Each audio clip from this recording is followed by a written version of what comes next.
Good morning students. Last class what we have seen different types of temperature scale. Kelvin scale, Fahrenheit scale and Celsius scale. Last class என்ன பார்த்தோம்? Kelvin scale, Fahrenheit scale, Celsius scale and also we have seen the thermometric liquids such as mercury and alcohol. Today we are going to see about different kinds of thermometer. Okay, thermometer le different kinds irukku. One is clinical thermometer, another one is laboratory thermometer and another one is digital thermometer. Okay, how do you measure your fever? Using thermometer to measure your fever. Okay, clinical thermometer is used in clinic and hospitals. Okay, it measures the body temperature. Clinical thermometer is used to measure the body temperature. It is made up of glass tube. This is the clinical thermometer and it is made up of glass tube and it contains bulb at one end and it is filled with mercury. It contains bulb at one end, it is filled with mercury. Okay, as the temperature rises, mercury expands. Okay, temperature rises, the mercury is expand. Okay, clinical thermometer is used in clinic and hospitals. Okay, நம்ம ரொம்ப ஃபீவராக இருந்துச்சுன்னா நம்மளோட body temperature எப்படி measure பண்ணுவோம்? Using thermometers. Okay, இந்த range of the thermometer is 35 degree Celsius to 42 degree Celsius and it is used to measure body temperature. And what are the precautions should be taken using the clinical thermometer? Wash the thermometer before and after use. thermometer use பண்ணுறதுக்கு முன்னாடி கண்டிப்பாக என்ன பண்ணணும்? Wash பண்ணணும். அதுக்கப்புறம் ஒருத்தவங்க thermometer எப்படி use பண்ணுவாங்க? ஒருத்தவங்க நாக்குக்கு அடியில் வச்சு அதுக்கப்புறம் தான் யூஸ் பண்ணுவாங்க. அதனால பிஃபோர் அண்ட் ஆஃப்டர் யூஸ் பண்ணதுக்கப்புறம் கண்டிப்பாக வாஷ் பண்ணணும். And make sure mercury level is below 35 degree Celsius. The range is start from 35 degree Celsius to 42 degree Celsius. So, the make sure the mercury level is below 35 degree Celsius. Mercury level வந்து கண்டிப்பா 35 degree Celsius க்கு கீழ தான் இருக்கணும். And do not touch the bulb of the thermometer. thermometerல temperature measure பண்ணும்போது இந்த பல்பை பிடிச்சு மெஷர் பண்ணலாமா? பண்ணக்கூடாது. So, do not touch the bulb of the thermometer and hold the thermometer horizontally at the eye level. thermometer இப்படி temperature எடுத்துட்டு நம்ம இப்படி மெஷர் பண்ணக்கூடாது. It is horizontally at the eye level. Okay, so clinical thermometer use பண்ணி நம்ம என்ன பண்ணுவோம்? பாடி டெம்பரேச்சரை மெஷர் பண்ணுவோம். இது நாக்கு கடியில் வச்சு நம்ம இது பண்ணும்போது நம்ம பாடி எவ்வளோ டெம்பரேச்சரில் இருக்குது அப்படின்னு நம்மளுக்கு தெரியும். It's measure the body temperature. It is made up of glass tube and it has contains a bulb at one which is filled with mercury. which இந்த பல்பில் என்ன பண்ணுவாங்க? mercury. because mercury is a liquid, it has low specific heat capacity and also a good conductor of heat. அது வந்து ஹீட்டை conduct பண்ணுறதுனால நம்ம மெர்க்குரியை வந்து use பண்ணுறோம். and as the temperature rises, mercury வந்து expand. and what are the precaution steps follow used in clinical thermometer? wash the thermometer before and after use. Use பண்ணுறதுக்கு முன்னாடியும் ஆஃப்டர் நம்ம கண்டிப்பாக என்ன பண்ணணும்? தெர்மோமீட்டரை வாஷ் பண்ணணும். and make sure mercury level is below 35 degree Celsius. the mercury level is below 35 degree Celsius and do not touch the bulb of the thermometer. தெர்மோமீட்டரோட பல்பை touch பண்ணி நம்ம டெம்பரேச்சரை மெஷர் பண்ணக்கூடாது. and the thermometer also kept in horizontally at the eye level. eye level வச்சு தான் நம்ம என்ன பண்ணணும்? டெம்பரேச்சரை மெஷர் பண்ணணும். okay, these are the precaution steps to be followed using clinical thermometer. okay, our human body temperature is 37 degree Celsius. Fahrenheitல சொன்னா என்ன பண்ணணும்? 98.6 degree Fahrenheit. This is a human body temperature. Normal human body temperature. Okay, and the clinical thermometer, it has small kink. small kink, what is mean by kink? கிங்க்னா ஒரு சின்ன வளைவு இருக்கும் clinical தெர்மாமீட்டரில். எதுக்குன்னா இந்த mercury வந்து நம்ம வாயிலேருந்து எடுத்ததுக்கப்புறம் அந்த மெர்க்குரி வந்து ஃபுல்லும் இறங்காமல் இருக்கும். அப்படின்னா தான் நம்மளுக்கு வந்து என்ன பண்ணும்? வாயிலேருந்து எடுத்ததுக்கப்புறம் டெம்பரேச்சரை மெஷர் பண்ணுறதுக்கு முடியும். அதனால இது clinical thermometer. It has small kink. Small kink என்னது? சின்ன ஒரு பெண்டு மாதிரி ஒரு வளைவு மாதிரி இருக்கும். so as to mercury does not fall down. okay, after removing our மவுத்லேருந்து நம்ம எடுத்ததுக்கப்புறமா என்ன பண்ணாது? மெர்க்குரி வந்து ஃபால் ஆகாது கீழே, ஏன்னா அதில் ஒரு ஸ்மால் கிங்க் இருக்குது. Okay, next we are going to see about laboratory thermometer. The range of the laboratory thermometer is minus 10 degrees Celsius to 110 degrees Celsius. Okay, what is the range of the laboratory thermometer? Minus 10 degrees Celsius to 110 degrees Celsius. The laboratory thermometer used in lab. Okay, lab purpose காண்டி use பண்றதுனால இந்த temperature இந்த தெர்மோமீட்டருக்கு பேர் என்னது? laboratory thermometer. It is used in lab purpose only. It does not use to measure body temperature. Okay, the laboratory thermometer should be kept in upright and not tilted. இப்போ ஒரு லேபில் வந்து நம்ம பாயிலிங் ஒரு water வந்து boil ஆகுறது அதோட டெம்பரேச்சரை பார்க்கணும்னா கண்டிப்பாக தெர்மோமீட்டரை வந்து இப்படி அப்ரைட்டில் வச்சுக்கணும். And it does not tilt, எங்கேயும் ஆடக்கூடாது. ஓகேயா, ஃபிக்ஸ்டாக வச்சுக்கணும். Okay, and the bulb should be surrounded by the substance from the outside. The bulb should be surrounded by the substance from the outside. இந்த laboratory thermometer யூஸ் பண்ணும்போது வாட்டருக்குள்ளே கண்டிப்பாக இந்த thermometer இது பண்ணணும். அப்போனா தான் நம்ம வந்து டெம்பரேச்சரை use to measure the temperature. Okay, and laboratory thermometer king is not there, so temperature is easily fall down. Already said clinical thermometer it has a king, so the mercury is fall down, but the laboratory thermometer does not have any king. It is also contain a bulb which is filled with mercury and it does not contain kink. Okay, இதில் வந்து kink இருக்காது. நம்ம clinical thermometerல slightly ஒரு kink is there, so only the mercury fall down, but laboratory thermometer is not there, so the temperature easily fall down. So temperature வந்து நம்ம ஒரு இது இப்போ பாயிலிங் வாட்டரோட டெம்பரேச்சர் இது பண்ணணும், boiling point of the water கண்டுபிடிக்கணும்னா நம்ம தெர்மோமீட்டர் laboratory thermometer யூஸ் பண்ணி கண்டுபிடிக்கலாம். இதில் வந்து does not have any king. sorry, okay, இதில் வந்து ஏதாவது ஸ்லைட்டாக பெண்டாகி இது மாதிரி கிங் மாதிரி இருக்கா? இல்லை.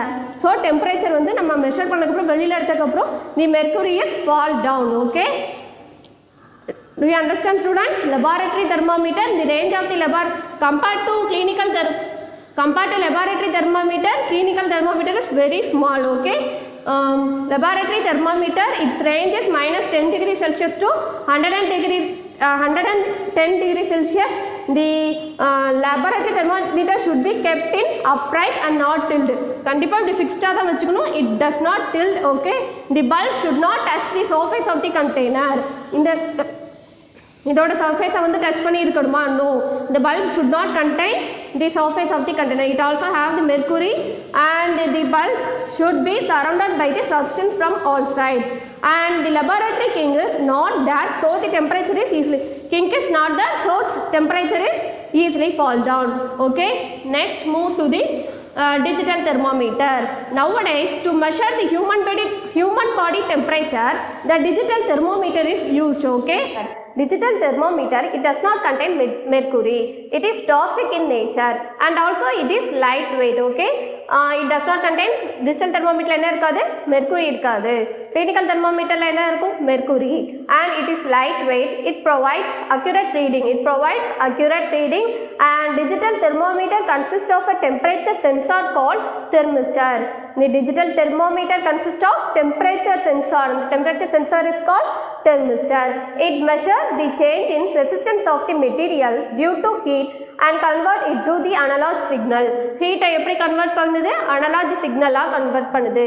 Okay, and clinical thermometer and digital thermometer are used to measure our human body temperature. Okay, and clinical thermometer it has a mercury and it does not, and digital thermometer it does not contain mercury and it is toxic in nature.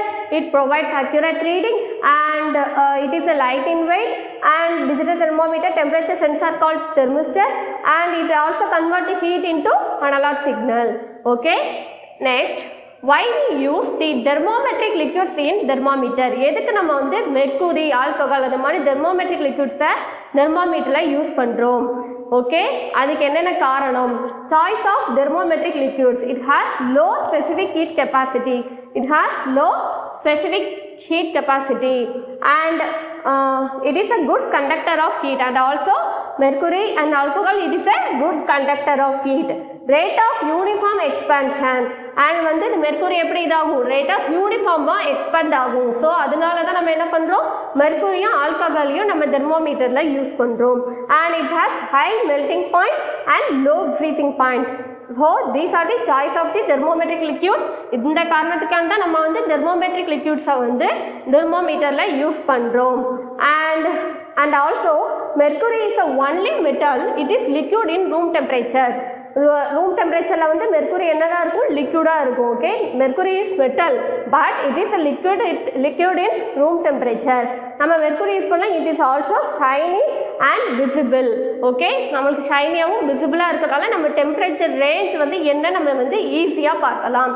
So only we use the mercury and alcohol in the thermometer. Okay, these thermometric liquids used in the thermometer.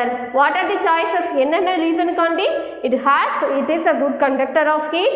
It expand in uniformly. It expand agum, and high melting point and low freezing point, and it is a good conductor of heat. It is a good conductor of heat. So only we use this thermometric liquids in thermometer. Okay, next we are going to see about heat. What is heat? Heat means the energy which is moved between the two different things. Okay, so how does the heat flow? The heat flows hot body to cold body. Okay, how does the heat flows? The heat flows hot body to cold body. What is heat? Heat is a form of energy. It is a difference between two different things. Okay, one வந்து ஹாட்டாக இருக்கணும், இன்னொன்று வந்து கோல்டாக இருக்கணும். இந்த ரெண்டுத்துக்கும் energy transfer ஆகிறதா என்ன சொல்லுவோம், heat. Okay, and next we are going to see about effect of heat. Effect of heat, it has three effects. One is rise in temperature. When object is heat, the temperature is rise. Okay, object நம்ம heat பண்ணும்போது என்ன ஆகும், temperature வந்து rice ஆகும். நம்ம heat பண்ணலைன்னா temperature வந்து rice ஆகாது. So rise in temperature, when object is heat, temperature is rise. For example, a pan put on a gas stove, it gets heat. It's an example for this phenomena. The pan put on the gas. ஒரு பேனை வந்து நம்ம கேஸ்ல வைக்கும்போது temperature வந்து rice ஆகும். Okay, rise in temperature, when object is heat, temperature rise. Okay, next thermal expression. All three states of matter expand on receiving heat. Three states of matter என்னதெல்லாம், solid, one is solid, and another one is liquid, and another one is gas. மூணுத்துலமே நம்மளுக்கு thermal expansion நடக்கும். Okay, thermal expansion, all three states of matter expand on receiving heat. சாலிட்ல என்ன ஆகும், solid it expand least. Solid அதாவது metal அந்த மாதிரிலாம் எடுத்தோம்னா நம்மளுக்கு வந்து ஹீட் வந்து கம்மியாக தான் இருக்கும். it expand least, கம்மியாக least, it expand கம்மியாக எக்ஸ்பேண்ட் ஆகும். ஓகே, தெர்மல் எக்ஸ்பென்ஷன் வந்து சாலிடில் வந்து லிக்விட் கேஸை கம்பேர் பண்ணும்போது இதில் கம்மி. பட் கேஸில் வந்து என்னதான் இருக்கும், தெர்மல் எக்ஸ்பென்ஷன்ஸ் வந்து அதிகமாக இருக்கும். அண்ட் லிக்விட் எக்ஸ்பென்ஷனுக்கு நம்ம பெஸ்ட் எக்ஸாம்பிள் என்னது, மெர்க்குரி. இப்போ நம்ம பார்த்தோம் தெர்மோமீட்டர்ஸில் என்ன யூஸ் பண்ணுறோம், மெர்க்குரி. நம்ம ஹீட் இது பண்ண மெர்க்குரி வந்து எக்ஸ்பெண்ட் ஆகுது. ஸோ தெர்மல் எக்ஸ்பென்ஷன், லிக்விட் எக்ஸ்பென்ஷனுக்கு வந்து எக்ஸாம்பிள் வந்து mercury. When the temperature is rises, mercury is expand. Okay, next gas. Three states, one is solid, liquid and gas expansion. Gas எக்ஸ்பென்ஷனுக்கு ஒரு பெஸ்ட் எக்ஸாம்பிள் என்னென்னா, நம்ம வந்து ஒரு ஹாட் வாட்டரை வந்து ஒரு ஃப்ளாஸ்க்லேயோ இல்லைன்னா ஒரு பவுலையோ எடுத்துகிட்டு அதுக்கு மேலே பலூனை நீங்கள் இது பண்ணிங்கன்னா அந்த வாட்டர்லேருந்து வர வேப்பர் மூலியமாக அந்த பலூன் வந்து எக்ஸ்பெண்ட் ஆகும். ஓகே, எதனால, ஹீட் ரைஸ் ஆகிறனால அந்த வேப்பர், அந்த ஸ்டீம் இருக்குல்ல, அந்த ஸ்டீம் மூலியமாக அந்த கேஸ் ஃபுல்லாகி அந்த பலூன் வந்து எக்ஸ்பெண்ட் ஆகும். This is a example for gaseous state. What are the effects of heat? One is rise in temperature. When the object is heat, temperature will rise. And thermal expansion. All three states of matter expand on receiving heat. One is solid and another one is liquid and another one is gas. Solid it expand only least. Okay, solid வந்து compared to liquid and gas, solid is expand least, okay, and liquid thermal expansion, liquid expansion, mercury is the example for liquid expansion. Mercury is uniformly expand, okay, when its temperature rises, when mercury is uniformly expand, and gas expansion example of hot air balloons, okay. Next, these are the effect of heat. Okay, next we are going to see about modes of heat transfer.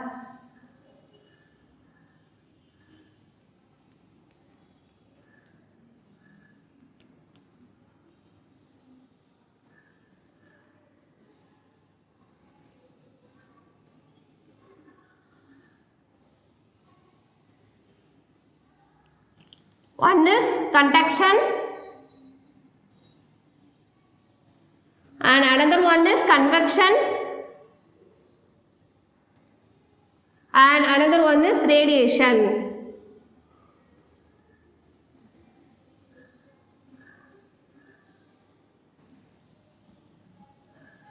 Okay, modes of heat transfer is classified in three. One is conduction and convection and radiation. இந்த மூணு மூலமா என்ன ஆகும்? heat வந்து transfer ஆகும். conduction, convection and radiation. Heat transfer, conduction, convection and radiation. First, we are going to see about conduction. The process of transfer of the heat material bodies without actual movement of the medium. The example of the conduction. conduction க்கு என்ன எக்ஸாம்பிள்னா, வீட்டில் நம்ம தண்ணி வந்து சூடு பண்ணிக்கிட்டு இருக்கும்போது நம்ம கரண்டியை போடும்போது கரண்டியோட இன்னொரு எண்டை நம்ம ஃபர்ஸ்ட் பிடிக்கும் போது ஹீட்டாக இருக்காது. பட் கொஞ்சம் நேரம் கழிச்சு ஆனால் இன்னொரு உள்ள போட்டிருக்க இதில் வந்து ஹீட் வந்து இருக்கும். So this heat is transfer into another end. அப்போ heat is transfer into one end to another end. ஒரு எண்ட்லேருந்து இன்னொரு எண்டுக்கு வந்து ஹீட் வந்து ட்ரான்ஸ்ஃபர் ஆகுது, அதாவது கண்டக்ட் பண்ணுது, ஹீட்டை வந்து கண்டக்ட் பண்ணுது. So it is called conduction. The another example is place a candle இப்படி வச்சுட்டு மேலே வந்து ஒரு மெட்டல் ராடில் வந்து வேக்ஸில் பின்ஸ் அயான் நெயில்ஸ் அல்லது பின்ஸை வந்து நம்ம வச்சுருக்கோம் அப்படின்னா ஹீட் வந்து metal rod. Okay, this is a metal rod, candle is metal rod. The iron nails are fixed using wax to fix iron nails. Iron நெயில்ஸை வந்து ஃபிக்ஸ் பண்ணி வச்சுருக்கோம் அந்த மெட்டல் ராடில். இப்போ மெழுகுவர்த்தி பொருத்தி இந்த வழியாக நம்மளுக்கு வந்து ஹீட்டை கொடுக்கும் போது அயான் நெயில் வந்து ஒன்றா கீழே விழும். Okay, iron nail is fall down. Heat வந்து இங்கேருந்து கண்டக்ட் பண்ணி கடைசி எவ்வளோ நம்ம அயான் நெயில் வைக்கிறோமோ எல்லாமே கீழே விழும். வேக்ஸ் வந்து உருகி அயான் நெயில் வந்து கீழே விழும். This is the another example of conduction. Okay, you clearly understand student what is conduction? Conduction is the process of transfer of heat material bodies without actual movement of the medium. This is the example and this is the conduction. And next we are going to see about convection, the process of transfer of heat material bodies due to actual movement of the particle.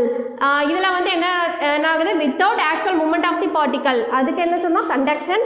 கண்டக்ஷனாக என்ன பண்ணுறது? ஹீட்டை வந்து conduct பண்ணுறது. அதுக்கு பேர் தான் என்னது? Conduction. இப்போ கரண்டியில் ஒரு எண்டை பிடிக்கணும், ஒரு எண்டை வந்து ஹீட் இல்லாமல் இருக்கும். ஆனால் நம்ம ஹீட்டை வந்து கொஞ்சம் நேரம் கழிச்சு வந்து ஹீட் வந்து ஒரு எண்ட்லேருந்து ட்ரான்ஸ்ஃபர் ஆகி இன்னொரு எண்டுக்கு போகும். This process is call conduction. And கன்வென்ஷனில் என்ன சொல்கிறோம்னா, due to the actual moment of the particles எல்லாம் மூவ்மெண்ட் ஆகுது. ஃபார் எக்ஸாம்பிள், நம்ம வந்து ஒரு பேனில் வந்து வாட்டரை வச்சு ஹீட் பண்ணும்போது ஃபர்ஸ்ட் வாட்டரை வச்சு ஹீட் பண்ணுறோம். ஓகே,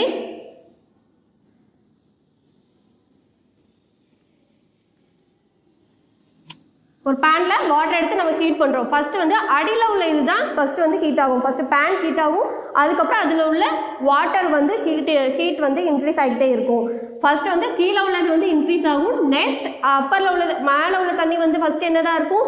ஹீட் வந்து கம்மியாக இருக்கும். அதுக்கப்புறம் கீழே உள்ளதுலேருந்து ஹீட் ரைஸ் பண்ணுறது மூலியமாக மேலே உள்ளதும் ஹீட்டாக மாறிடும். ஓகே, இந்த cold water is also transfer to heat. Okay, ஹீட்டை நம்ம கொடுக்க எக்ஸாம்பிள் என்னது? ஹீட்டு நம்ம தண்ணி சூடு பண்ணும்போது தண்ணியில் உள்ள கீழே உள்ள பார்ட்டிகல்ஸ்லாம் ஹீட் ஆகுறதுனால மேலே உள்ள இதுவும் அந்த கோல்டு வாட்டரும் கம்மிங் டு ஹீட், அதுவும் கீழே வந்து ஹீட் ஆகிரும். ஓகே, அப்போ கோல்டு வாட்டரும் வந்து ஹீட் ஆகும். This is the example of convection. And ventilators நம்ம வீட்டில் யூஸ் பண்ணுவோம்ல, அந்த வென்டிலேட்டர்ஸில் வந்து அதாவது கிச்சனில் இருக்கும் அந்த வென்டிலேட்டர்ஸ் என்ன பண்ணும்? ஹாட் அதாவது ஹீட்டெல்லாம் வெளியில் எடுத்துட்டு அண்ட் ஃப்ரெஷ் ஏரை வந்து உள்ளே இது பண்ணும். Okay, this is the example of convection. And next radiation. Radiation means the process of transfer of heat from a hot body to cold body without any external medium.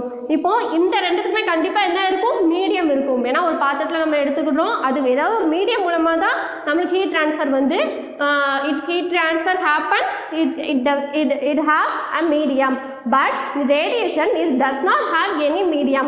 ரேடியேஷனில் வந்து medium எதுவுமே இருக்காது. when we stand outside, நம்ம வெளியில் நிற்கணும், என்ன பண்ணுவோம், we feel very hot. அப்போ சன்ரைஸில் உள்ள ரேஸ் மூலமா நம்மளுக்கு ஹீட் வரனால நம்ம வந்து ஹாட்டாக ஃபீல் பண்ணுறோம். இதுக்கு ஏதாவது ஒரு மீடியம் இருக்கா? சன்னுக்கும் எர்த்துக்கும் இடையில எதுவும் மீடியம் இருக்கா? நோ, சன்னுக்கும் எர்த்துக்கும் இடையில வந்து மீடியம் இல்லை. வேக்கம் தான். வேக்கம்னா என்னது, வெற்றிடம். ஸோ வெற்றிடம் மூலயமா நம்மளுக்கு வந்து ஹீட் வந்து இதாகுது. சன்னுக்கு இடத்துக்கு இடையில எந்த ஒரு மீடியமும் இல்லை. பட் நம்ம வந்து சன் ரேஸ் மூலியமாக, ரேடியேஷன் தட் ரேஸ் மூலியமாக நம்ம என்ன பண்ணுறோம், நம்ம வந்து ஹீட்டை வந்து உணர முடியுது. ஓகே, அண்ட் அதுக்கப்புறம் நம்ம வந்து ஏதாவது ஒரு எரிஞ்சிட்டு இருக்கு, அது பக்கத்தில் நம்ம இருக்கும்போது என்ன பண்ணுவோம், ஹாட்டாக ஃபீல் பண்ணுவோம். Okay, this is also example of radiation. அந்த எரிஞ்சிட்டு நம்மளுக்கு இதுக்கு இடையில எந்த மீடியமும் கிடையாது. பட் ரேடியேஷன் மூலியமா, ரேஸ் வந்து ரேடியேட் ஆகிறது மூலியமா நம்ம வந்து ஹீட்டாக நம்ம வந்து ஹாட்டாக ஃபீல் பண்ணுறோம். Okay, this is a example of radiation. The radiation it does not have any medium. சன்லேருந்து இடத்துக்கு இது பண்ணோம்னா எந்த ஒரு மீடியம் இல்லை, ஸ்ட்ரைட்டாக சன்ரைஸ் வந்து இதாகுது. ஓகே, அதனால நம்ம வந்து ஹாட்டாக ஃபீல் பண்ணுறோம். This is a example for radiation. And also solar குக்கர்லாம் என்ன பண்ணுவாங்க, பிளாக் கலர் வந்து அப்சார்ப், நம்ம வந்து வெயிலில் பிளாக் கலர் ட்ரெஸ் போடக்கூடாது, ஏன்னா ஹீட் வந்து ரொம்ப அப்சார்ப் பண்ணும், ரொம்ப நம்மளுக்கு வெக்கையாக அடிக்கும் அப்படின்னு சொல்லுவோம்ல.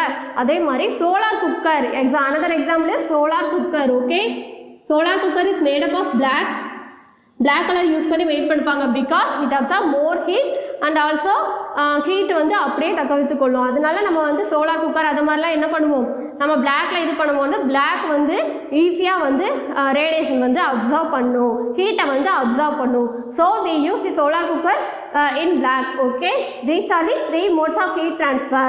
One is conduction and another one is convection and another one is radiation. The process of heat transfer of the material of the body without actual movement of the medium. எந்த ஒரு actual மூமெண்ட்டும் கிடையாது.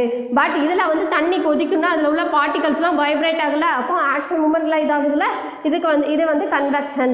Convection example வந்து ventilators. கிச்சன்லலாம் ventilators, அதாவது fan மாதிரி இது பண்ணுவோம். அது என்ன பண்ணும், ஹீட்டான உள்ள காற்றெல்லாம் வெளியில் எடுத்து நம்மளுக்கு ஃப்ரெஷ் ஏரை, ஹீட்டை வந்து அப்படியே வெளியில் எடுத்து தள்ளி ஃப்ரெஷ் ஏரை வந்து உள்ளே கொடுக்கும். ஓகே, ஹீட் ஏர் வந்து வெளியில் போயிடும்.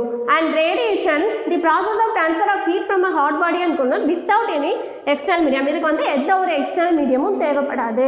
And it does not have any medium. அதுக்கு எக்ஸாம்பிள் என்னது, solar cooker and also sun to earth. சன்லேருந்து நம்மளுக்கு ரேஸ் வந்து ரேடியேஷன் மூலியமாக கிடைக்கிறதுனால நம்ம வந்து சன் டூரிங் டே டைமில் நம்ம வெளியில் நிற்கும் போது நம்ம ஹாட்டாக ஃபீல் பண்ணுறோம். Okay, this is the example of radiation. Do you clearly understand, students? Next, the application of thermal expansion. What is thermal expansion? Thermal expansion means heat is provided the substance and it get expand. Heat வந்து substance கொடுக்கறனால it get expand. This is thermal expansion. And first application is mercury thermometer. The mercury thermometer, the expansion of mercury on getting heated. நம்ம heat பண்ணுறது மூலமா mercury வந்து expand ஆகும். It is a application of mercury thermometer is one of the application of thermal expansion. And another one is rail tracks. Rail tracks have gaps between two joints. இப்போ railway ட்ராக்ல வந்து அந்த track இருக்குல்ல, தண்டவாளத்துக்கு வந்து ரெண்டு இதுக்கும் இடையில வந்து கேப் விட்டுருப்பாங்க. இந்த கேப்ல வந்து ஒரு இதை வச்சு இப்படி ஜாயின் பண்ணியிருப்பாங்க. Because section the between two joints of two section so as to allow some space for heating. நம்ம வெயில் நேரத்தில் இல்லைன்னா ரொம்ப ஹீட் ஆகும்போது என்ன ஆகும், மெட்டல் வந்து எக்ஸ்பெண்ட் ஆகும். அப்போது ரயில்வே ட்ராக்ல என்ன பண்ணுவாங்கன்னா ரெண்டுத்துக்கு இடையில கேப் விட்டுருப்பாங்க. ஏன்னா ஹீட்னால மெட்டல் வந்து எக்ஸ்பெண்ட் ஆகும். எக்ஸ்பெண்ட் ஆகுறதுனால இப்படி கேப் விட்டனால நம்ம ஹீட் டூரிங் சம்மர்லன்னா ஹீட் வந்து அந்த மெட்டலில் படும்போது என்ன ஆகும், எக்ஸ்பெண்ட் ஆகும். அதனால கேப் விட்டு ஜாயின் பண்ணியிருப்பாங்க. Suppose if you have gap விடாமல் அந்த ரயில்வே ட்ராக்கை வந்து இது பண்ணியிருந்தாங்கன்னா நம்மளுக்கு வந்து ஹீட் இது பண்ணும்போது மெட்டல் எக்ஸ்பெண்ட் ஆகி சம் பெண்ட் மாதிரி விழுந்துடும். ஸோ இட் காசஸ், இதனால் நம்மளுக்கு என்ன ஆகும், ஆக்சிடென்ட். ட்ரெயினில் போகும்போது நம்மளுக்கு இந்த பெண்ட் விழுந்தனால நம்மளுக்கு என்ன ஆகும், ட்ரெயினே இப்படி விழுற மாதிரி நமக்கு ஆக்சிடென்ட் ஏற்படும்.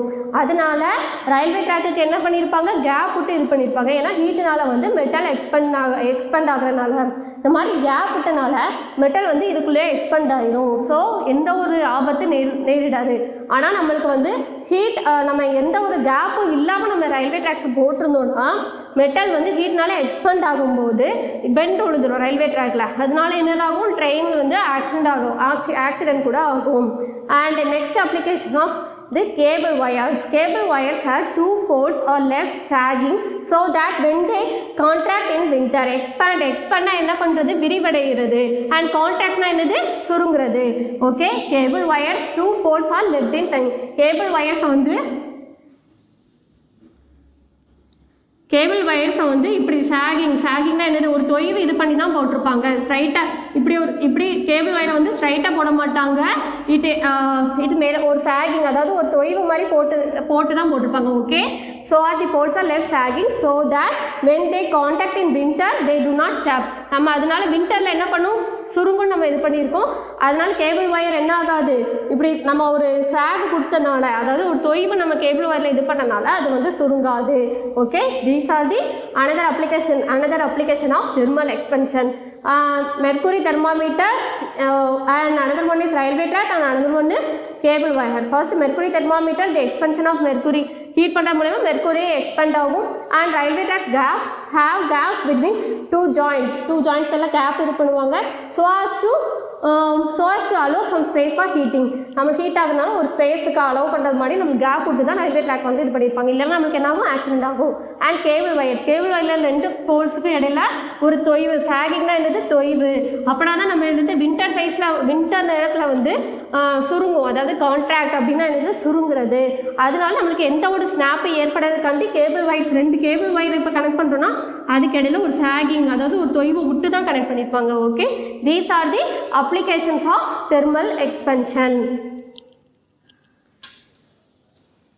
Okay students, today what we have learned, various types of thermometer and heat, what is heat and the effect of heat and modes of heat transfer and application of thermal expansion. I hope you all must have understood today's topic. Thank you students.